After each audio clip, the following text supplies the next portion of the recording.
Good afternoon or morning, depending on where you're listening in from today. Welcome to the February National Heritage Area Best Practices Zoom meeting. My name is Heather Fieser, and I'm Program Manager for Linking for Lincoln in the Abraham Lincoln National Heritage Area.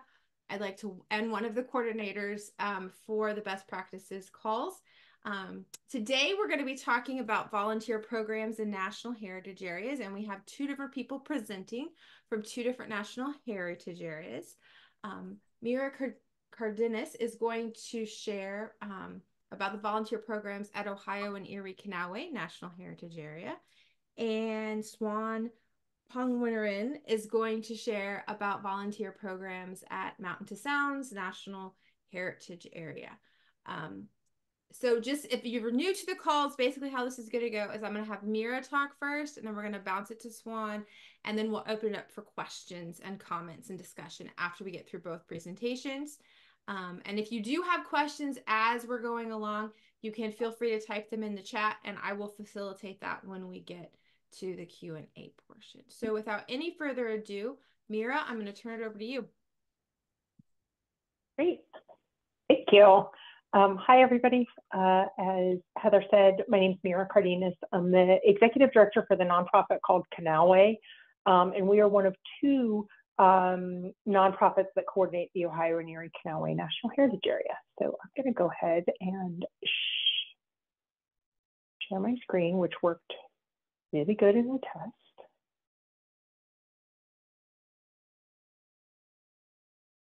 And then I'm going to make sure that I can see you and see the screen. This is always like the juggling part, right?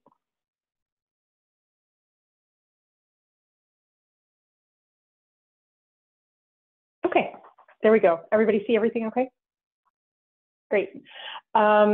So just for a little bit of context about where we're located. So I'm based in Cleveland, and we have about a 100-mile corridor that starts at the shores of Lake Erie, and it's the first 100 miles of the historic Ohio and Erie Canal. In the center there, you see Cuyahoga Valley National Park in the darker green. So I'm on the northern half, and then we have another nonprofit that coordinates the southern half of the National Heritage Area. We were designated, it is a very old map, this might even be from our management plan, we were designated in 1996. And I joined Canalway, I'm starting my 5th year here. I've been involved with National Heritage Areas though for over 15 years, as I spent 10 years at Arabia Mountain prior to moving to Cleveland. So the program I'm going to talk to you all about today is a 35-year-old program that is really focused on outdoor trash and illegal dumping cleanups. I'll talk a little bit about how the program's evolved, what kind of impact it's had on our organization, and why after 35 years we continue to do this, because there's just trash. I guess that would be like the first answer. And so this is an impact report that we prepare, and we actually present this, give this to our congressional representatives. This is based off that data report that we all put together. And, you'll see that we have over 6,000 volunteer hours combined across the heritage area. The program I'm going to talk about today accounts for about a third of those hours. So it has a tremendous impact on the organization and on the thing we all deal with, which is making our federal match, right? So River Sweep is even though it's called River Sweep, it's not solely on the river. We actually do most of our cleanup on the land, and we consider that any place that's like a tributary of the Cuyahoga River or associated green spaces, and I'll talk a little bit more about why that's important too. But then, of course, we do also have a river component where folks go out in kayaks, and we have the surf riders who are mainly stand-up paddle boarders who go out and clean up trash along the river as well. I mentioned that this is 35 years old. In the 5 years that I've been doing it, we haven't had to pull out any bulldozers. So that speaks a little bit to the impact that we've had, is that we see less illegal dumping that has to be cleaned up. So that's, a good benefit of the work that we're doing. So this is from 2005, and this is a cleanup from 2006. Now, the reason I show you this particular picture is because this is the area when that trail opened in 2018. So River Sweep, when it was created in 35 years ago, there weren't a whole lot of river cleanups. Earth Day was still kind of like, it wasn't something that everybody even knew about. It was still kind of like something that only hardcore environmentalists really paid much attention to. And the founding director of the Canalway nonprofit said, his quote was always, "We clean today where tomorrow we play." And this is a great example of that work, is that when he was talking about, 30 years ago, about bringing a trail through the industrial areas of Cleveland, which is the now 100-mile towpath trail, people thought that he was nuts. But that was the focus, and the goal of the organization was to connect this trail network. And this was one of the mechanisms. So it really fed into our long-term goals for how we could transform the region, because it was really hard when you're seeing, 3 dumpsters worth of tires coming out of someplace. That why would anybody want to ride their bike there? Why would anybody want to walk their dog or their kids through that area? So I was really fortunate to inherit this event, which is already a long-standing community event. So it pretty much starts with us, reaching out, getting something on the calendar through our social media networks. This is a very messy map that we use for our internal planning, and each one of these colored lines represents a different clean site that we assign crews to. So we have at this point 19, last year we had 19 clean sites across the river valley. And each one of these kind of marks the route for each one of the volunteer groups.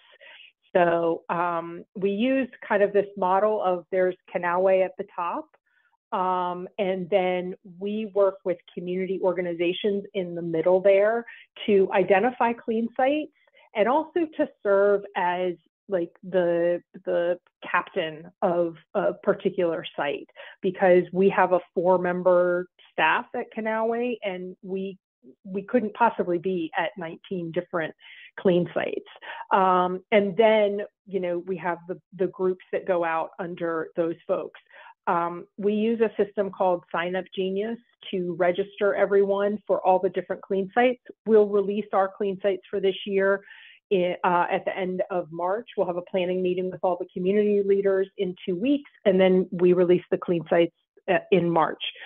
When are you opening River Sweep is the very first question we get direct messaged on social media every year. The year turns over and it's like, when's River Sweep this year?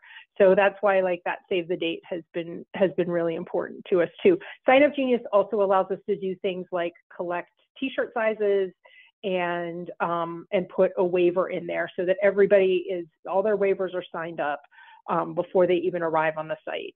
That was something that we added in when we did during COVID, when nobody wanted to touch each other's pens and stuff. So we started Sign Up Genius, and it carried over because we found it to be really effective. And then we have a confident list prior to hand over to the site leaders. Prior to that, people would just show up and volunteer, and there'd be a lot of waiver signing and things right there on site. We do pay for Sign Up Genius, but and this is the major event that we use it for, but we are coordinating 1,200 volunteers that day.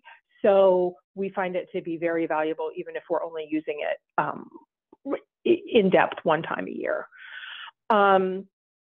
So this was an example of what do we provide for folks. We provide all the trash bags, gloves, and t-shirts for every volunteer who shows up. We started marking all of our sites a couple years ago as cleanup sites, and that's really helped, like, even for a mature program, to help people understand what are all these people doing, like picking up trash in my park or along the roadway or the creek. And this is a multi-generational event in two different ways. First, obviously there are kids who are showing up with their families, but second, there are people who were children who came out for River Sweep who are now bringing their children out. So we have this great, generational continuity in these events. We get dumpsters donated to dispose of all the trash. The city donates most of the dumpsters and places them for us, and more importantly, takes them away. But then we have to figure out how to get things from clean sites to the dumpsters. So we have local businesses, construction companies who will loan out the use of their truck that day and send staff. The steel mill there sends a truck and staff, and even the port brings out their boat to collect trash off the river. Very, very important component. I am not a huge fan of t-shirts, but everybody loves the River Sweep t-shirt. So we do a different design every year. And obviously it gives us a way to recognize not only the community partners, but also the corporate partners who sometimes are sponsors as well. And then this is an example. We've been using this frog for more than 20 years. And he's always doing something different. And he is also, we tried to change it one year, and people asked for the frog back. So, because they identify, that's a guy they identify with. So these were just a few notes that I kind of jotted down about like what has worked for us success-wise. And so we choose the same weekend or close to the same weekend every year. When it originally started, it was Mother's Day weekend, because there was no Earth Day, really. Like community cleanups weren't a big thing at the time. And Tim chose Mother's Day as help your Mother Earth. So we've bumped it back a little bit because we're noticing that the brush is growing up too quickly. I don't know if that's climate change, but it's getting a little bit more difficult to find the trash at those times of the year. As I mentioned, we engage our community leaders as well as the individual volunteers, and providing that meaningful connection to the river and talking about like the benefits of having a clean Cuyahoga River has led to long-term volunteers. So we have, for example, a group from the Rowing Foundation who's been coming out for 20 years, but they come out and volunteer for all of our events now, even events that aren't necessarily tied to River Sweep or the river, because they look at us as an organization who was doing something about the river, even when they felt like nobody else was. So that has led to some really long-term impacts. And if I can't stress enough, we try to make it easy. We try to make it easy for people to sign up, send them the reminder emails, even though, as we all experience, not everybody reads their emails. We make it easy for them to show up, meaning all they have to do is roll out of bed and get there, like all the supplies are there for them. We try to make it easy for people to succeed. So by having a confined area, they can really see the impact of their work. We also make sure that we as a staff visit every site before in the weeks before. Sometimes somebody else has already come. Earth Day is just a few weeks before, so they'll come through and we'll be like, okay, well, there's nothing there. We're gonna have to make a change about this site or about how many people we have coming to this site, because there's not gonna be enough for them to do. Reward people. That t-shirt, it really has an impact, and it helps them identify people will come in River Sweep t-shirts from 10 and 15 years ago, and then take credit and really share your success. This is an example of a graphic that we produce every year now after River Sweep, and we share it with all the community organizations about, what kind of impact did we have, how much trash the local dump will weigh the trash for us, so we know how much has been removed. We know how many people visited the website, and we share that so that we can get an idea of the direct impact and communicate that with others, because I think the communal nature of this and the size of this is what keeps people coming back year after year. And we make sure that we share pictures with everybody who participates. So, it was kind of hard for me to come up with, well, what would you do different? I think because we've had such a long arc that it has naturally evolved over time. I feel like we have had a really high impact and high profile event. The local news media always comes out and covers it. It makes like really good, kind of feel good press on a weekend morning. Something I'll say is kind of like cleanup success and fatigue. We have sites that when I say the success is that everybody wants to be in a certain area of Cleveland cleaning up, and that site is really doesn't need a whole lot of attention. So adjusting people's expectations for where the help is really needed has been a challenge for us. And I'll say on the flip side, like there's also some fatigue. There are some volunteer groups that they'll be like, we were just here last year, like what are people doing? So sometimes they'll have like 2 or 3 years and they'll be like, I can't do this again. So keeping people engaged, like in that this is a longer effort. It is a high logistics event. It requires a lot of what I call AICs, which are adults in charge. So we've got to like deputize people who are at the community level, and then we have to be trusting that they're going to show up. They know they know who their truck is. They know where their dumpster is. That all this happens without one of the staff being there to help that happen. So there's a lot of logistics, getting supplies to each one of those groups in the week ahead. There's a lot that has to happen. And coordinating t-shirt sizes. If I could give up one job, that would be coordinating t-shirt sizes. So a lot of logistics are involved, but I think that with all of that, there's a tremendous amount of benefit and just pride that people have. We've had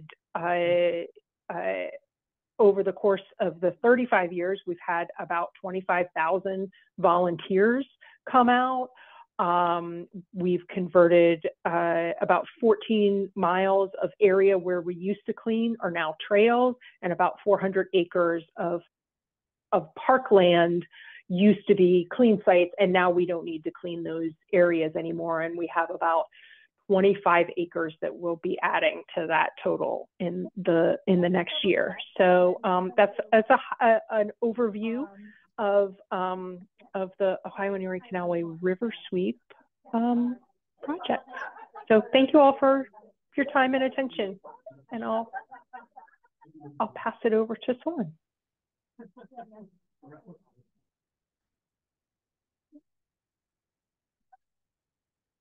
Okay, Swan, can you pull up your PowerPoint?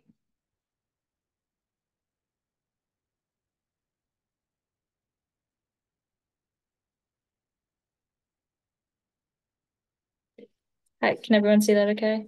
Yeah, looks great. Great. So hi everyone, my name is Swan Pongwarin and I'm the volunteer coordinator at the Mountains of Sound Greenway Trust. The Greenway Trust is the coordinating entity for the Mountains of Sound Greenway NHA. So we've been an organization for since about 1991, but the Greenway got the designation in 2019. So it's quite a recent shift, but a very exciting one in the least.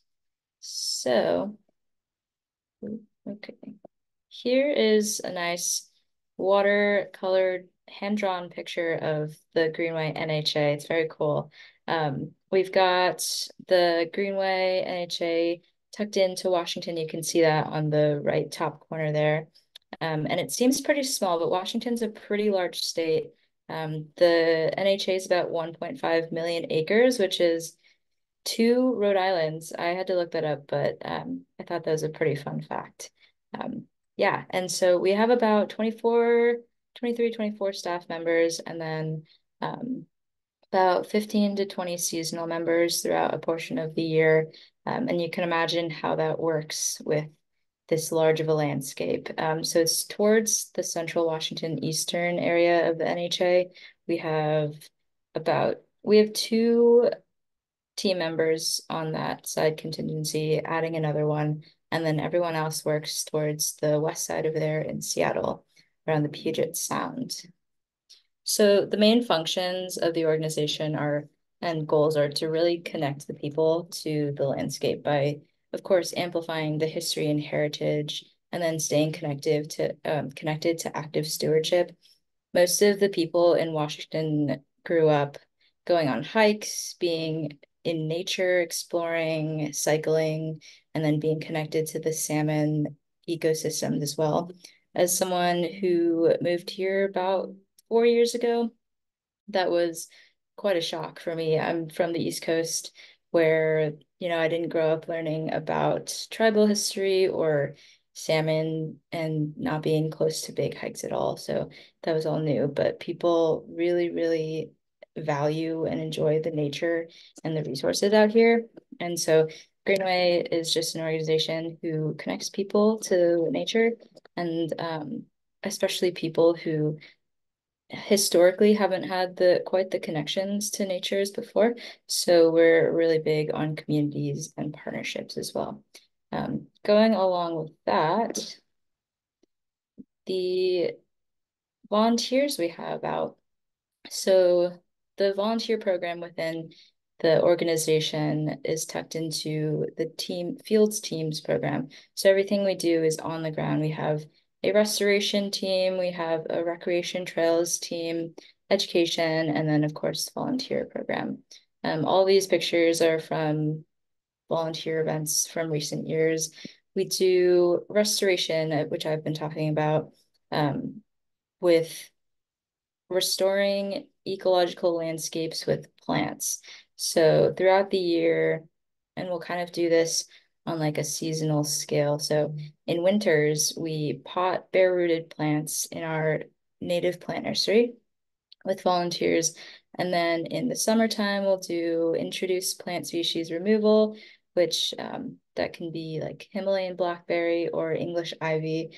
Most of you probably have heard of English ivy. As the name states, it's English, not from here. It was introduced by someone, and everyone probably knows what it looks like as well. It grows up buildings, it grows up trees, it takes over wholes of landscapes, and that's not very good for our native trees and shrubs. And then in the fall time, which is everyone's favorite, we get to plant. Yeah.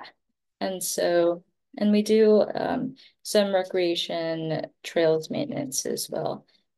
So what's worked pretty well in the past for us is, since our organization started in 1991, we have a pretty robust program, and we've had that for a couple of years, and which means that we've brought in really loyal volunteers. For the volunteer program, I, as the coordinator, am the only person solely in our volunteer program. So I coordinate and lead events with the support of our restoration team, our seasonal crew members, but I'm mostly doing all the behind the scenes work.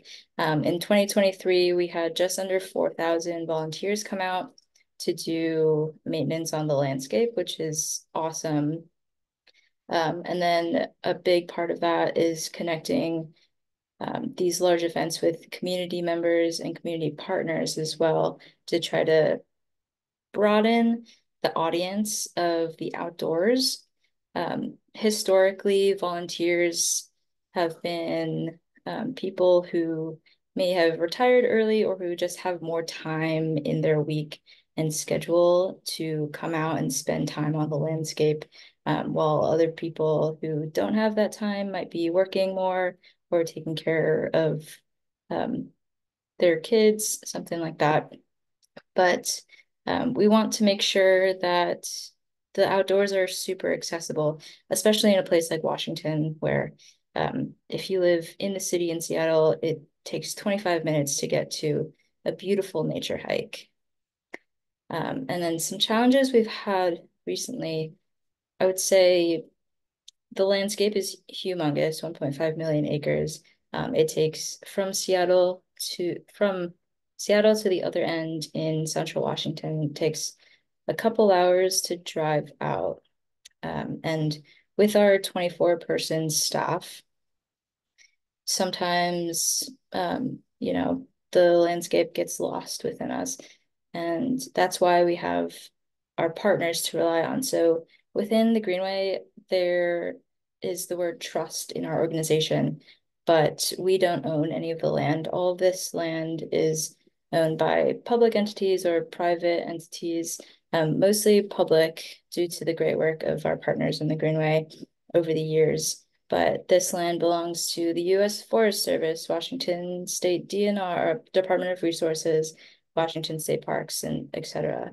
And so while we are helping them fill some gaps in the landscape, they are also helping fill our gaps in the landscape as well.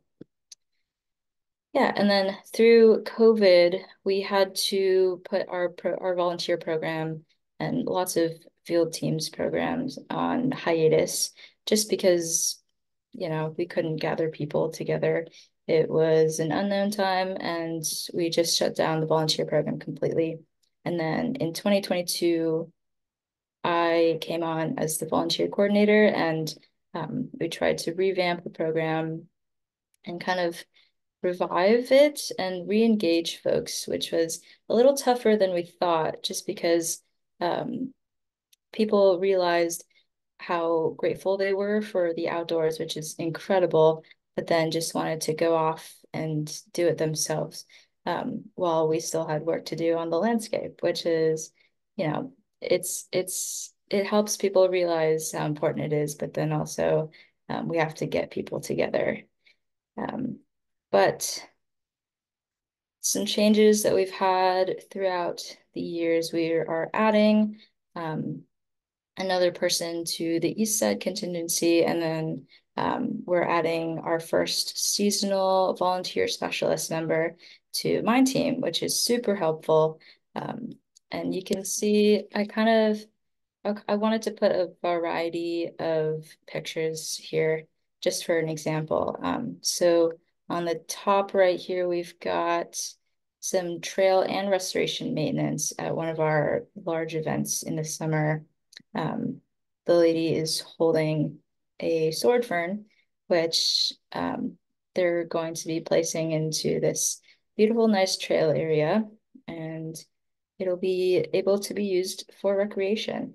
And then we've got some planters and then also some kids who are super happy to be outside, it seems.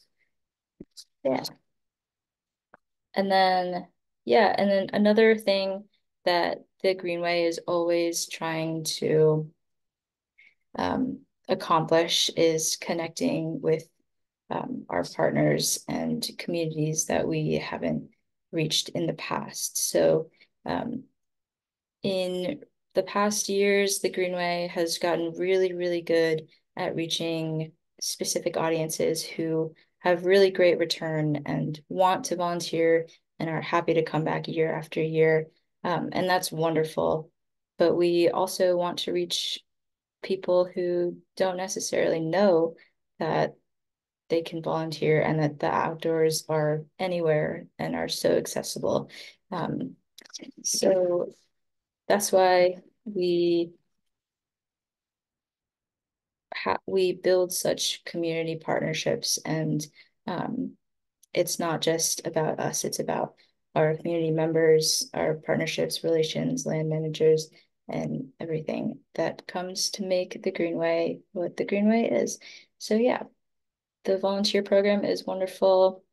We get support all over the place. And that's, I think, what makes the Greenway a really special place. So thanks.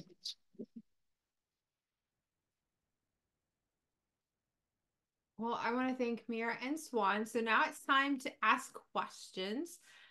So if you have a question, please unmute yourself. You can raise your hand on Zoom if you want to do that. If you want to just raise your hand and come on camera, that's fine too.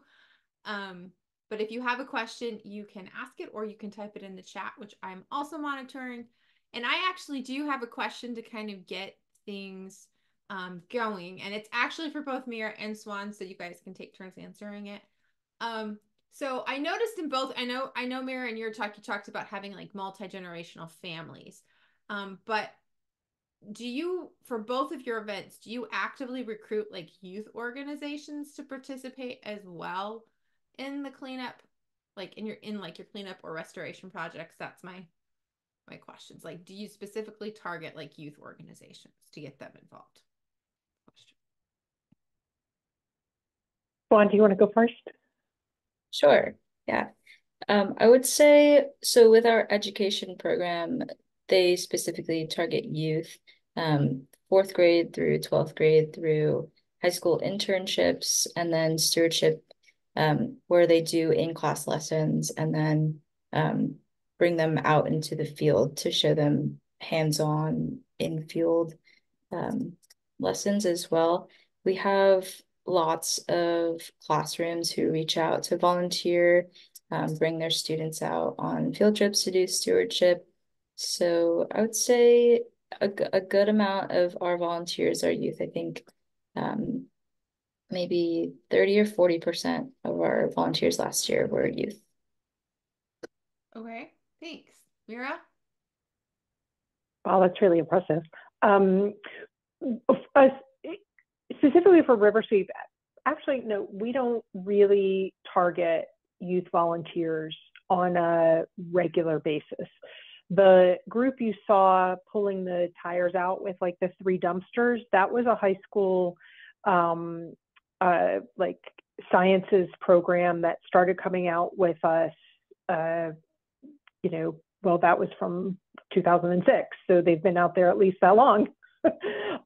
So they come back year after year. They bring 3 busloads of kids. And we, kind of spread them out among the areas, but we don't target them. That's just a relationship that developed in the course of the program. And I think how that developed is that the teacher came out on a river sweep and was like, oh, this would be great for my kids to understand. And I think they have a little bit of curriculum behind the discussion too, but we don't really target them specifically as volunteers. Okay, thank you. Are there other questions? I know we have one in the chat. Okay, so the question in the chat, and maybe Swan and Mira can address this, but this is a question that's actually open to anybody who would like to answer this from NHAs, like collectively. This is one of the reasons we have this call.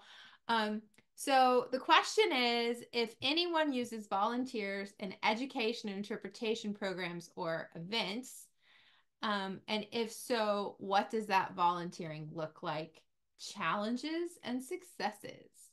So if someone would like to share, Mira, Swan, you are welcome to, but you guys were both, your presentations were both focused on like outdoors, like type restoration projects. But if you guys have something you want to share, or if anyone else on the call wants to share. So we have a program that we developed. It's actually a program out of our strategic initiatives program, which is our grants, like how we distribute funds into community organizations. And it's a program called Take a Hike. And it's led by a community development corporation in Cleveland, and they develop a series of hikes, but it's the hikes are greatly delivered by volunteer guides. So they develop the content, and then the volunteers are trained on their script, and there are about 14 hikes at this time, and they offer them they'll offer them like the first half of the season, the second half of the season, because we don't do them in the winter. But that's really the only program that we have direct involvement with on a regular basis. I think, schedules are, it's training and schedules. Those are always big challenges for, I think, any volunteer program. I don't know, Swan, if you had challenges with training, because it seems like you're doing some highly specialized work. Yeah, we have a program that hasn't quite gotten off the ground yet called Trailhead Ambassadors. We're working out the kinks there, and training is a big part of that. Just because the idea is volunteers would go out on weekends to very popular trailheads, to just be there to inform people about like this trail is this way, this trail is this way, this is how long it is, what you should be bringing out, just if people have any questions like that and want to talk to someone in person, and then informing them about leave no trace principles, especially if folks are newer to the outdoors and aren't sure of things people who regularly hike should be following along. But the issue with that is the training, and then who is responsible for the safety of those folks if they have an issue or concern on those weekend days, because most of our staff work Monday through Friday, and then so we'd have to shift schedules around, or things like that. So yeah. Heidi, I will add that most of the volunteer, like looking for Lincoln doesn't have volunteers that directly do like education interpretation programs. We support a lot of people that do education interpretation. So looking for Lincoln helps support organizations that do the actual education interpretation programming. All of our education interpretation program we do ourselves. Is I primarily facilitate it. So that's just, yeah, we don't have a volunteer program at this point that does that. And I don't know if anyone else on the call is a heritage area that has one that would be willing to share. But that is a great question.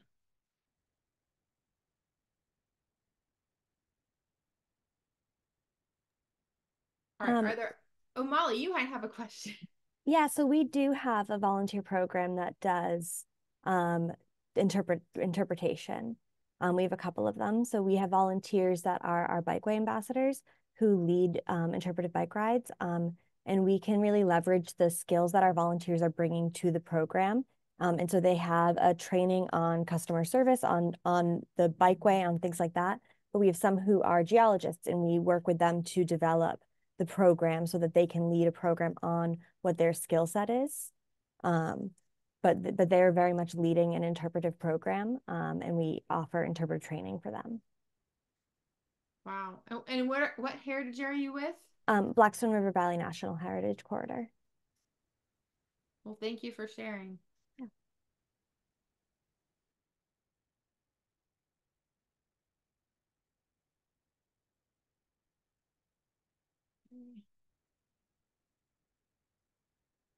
So I'm going to open this up to anybody because we have someone on the call that's interested in knowing more about like the volunteer, like the training side of it, because that is like probably if you have volunteers, one of the harder parts of it is actually doing the training. And so does anyone have any best practices they would share about volunteer training? Like what process, if any, do they go through before you let them out in the field?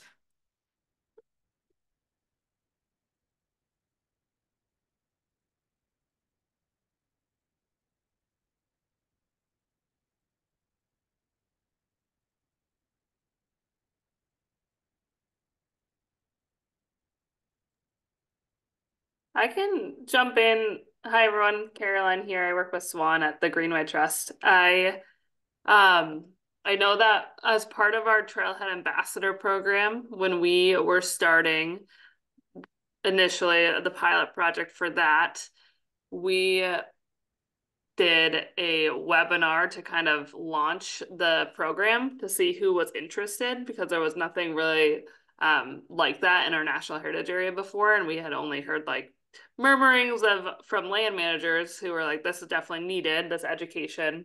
And so when we kicked off that pilot, we did a webinar that explained like our goals for the program and kind of what the volunteer responsibilities would be. So both like on the ground and then also training purposes, like what information they would need ahead of time.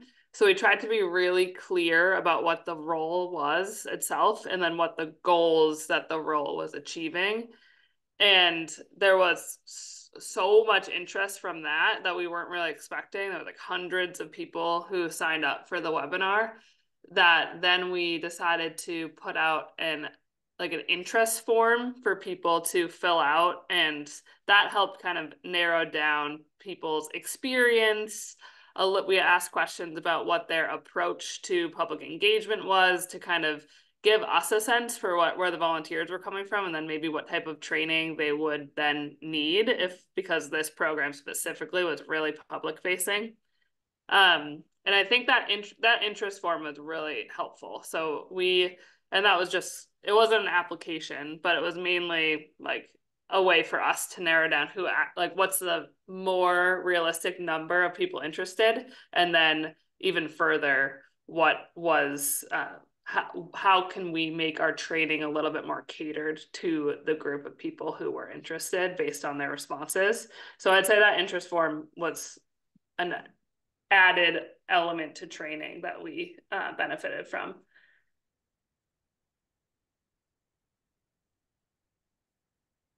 Thank you, Caroline. Would anyone else like to say something?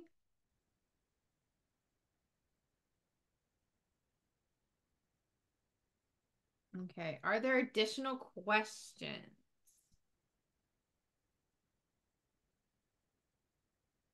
I'll give you guys like a minute and then I'm going to close. I don't want to end if we have more questions, but I also don't want to keep us all here when I'm sure we all have very busy plates. So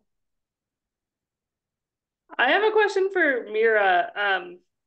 I am wondering, how do you celebrate partners as part of your volunteer program? So that's a big part of the work that we do. Like when we do a big event, we're bringing a bunch of partners together. So what are some ways, like whether it's incentives, whether it's just like the camaraderie, if you have some innovative examples of like why partners should be involved in your group, in your event? Yeah, so one of the things I meant to mention and didn't is that we have like 35 different community organizations who are involved in river sweeps. So they might be bringing out a large group of volunteers, but they also might be one of those adults in charge groups. And so I mentioned in 2 weeks we'll do like a site leader meeting. We actually do a lunch for that, and we kind of do it at a fun bar, and we feed everybody, and we talk about like what we see, because we haven't set the sites yet. We talk about like, did everybody get everything they needed for last year, and that sort of stuff. I mean, the being on the back of a t-shirt, that isn't just people who like financially contributed to the organization. If you're like bringing out trucks and you're hosting a site, you're one of our local coordinators, like you're recognized in that way. And when you're dealing with a lot of logos and recognition, sometimes you miss somebody, and you definitely the impact when somebody's like, why don't we make the t-shirt this year? Or we'll do whatever you need, just put us on the t-shirt, because they know there are thousands of those out there, which seems kind of, again, I don't understand the t-shirt thing, but I really see it from people. And then what I did not mention is that immediately after the cleanup, we go back to that same restaurant and everybody's invited back there, and we buy everybody a beer. And we provide some lunch, and the high school kids go to a local park and get pizza. So, food and t-shirts seem to be great motivators. And then we celebrate by thanking everybody, through social media and through our website. That one web page had almost 3,500 clicks. So recognizing the community partners who are involved, I think has been really powerful. So and a lot of people involved in River Sweep are also involved with us in other ways. Like they might be working with us on our river rally. So Bike Cleveland helps with bike tours during another event, but then they also come out and do, they host one of the sites for River Sweep. So it's, kind of symbiotic in that. So yeah, a really great way to track, a really great way to build community. Definitely. Right. So here's another question for you, Mira, in the chat. It was, can you keep track of volunteer hours through Sign Up Genius, or how do you track all of your volunteer hours? Yeah, so when they sign up through Sign Up Genius, we know that the event is 2 hours. They get there and then they sign in with their leader, because most people, that's like how they get their supplies and their t-shirts. So everybody is just kind of checking in. They get added to the list if there's somebody who didn't sign up in advance. We don't give the address of the site anymore so that we can kind of limit that. And then, so we get the report back from the site leader of like, here's who showed up. And then we know what the volunteer tracking is. So that's pretty much how we track the number of hours. It's the number of people we had sign up, who shows up, verifying that they show up, and then the hours of the event. And sometimes I would say we probably underestimate the people who go out on the river tend to be out there a lot longer than 2 hours. The truck drivers whose hours are included in that, they're usually out there for 3 or 4 hours because they're loading up the trucks, getting them to the dumpsters. So it's probably a little bit low in the reporting. I'd rather be low than too high. I understand that one. Yeah. So Sign Up Genius does help because then I have something, where they signed up and said they were coming, and then I have the backup paperwork from the site leaders. Okay, thank you. Are there other questions, thoughts? I can share how we track volunteer hours. So we have a cool interlinking system through Salesforce and Form Assembly. So when we post our website information about an event, it'll show a registration button that links to a form assembly sheet that people sign in through, and that'll include like a waiver, and then we'll send them an automatic email about reminding them about the event, and then that information will automatically be sent to our Salesforce information tab, and through that, everyone's hours and everyone's names will be connected. So we can see who signed up. We just print out that sign up sheet, make sure to check in who's there at the event the day of, and then complete the Salesforce to show this person actually showed up, this person didn't show up, and all the hours are connected in there as well. Makes it pretty easy for us, I would say. Well, that sounds awesome.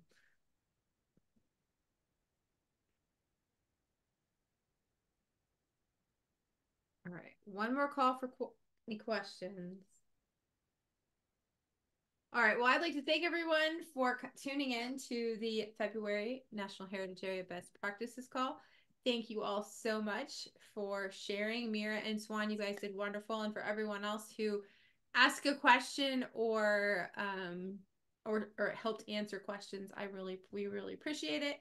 And I hope everyone has a great rest of your day.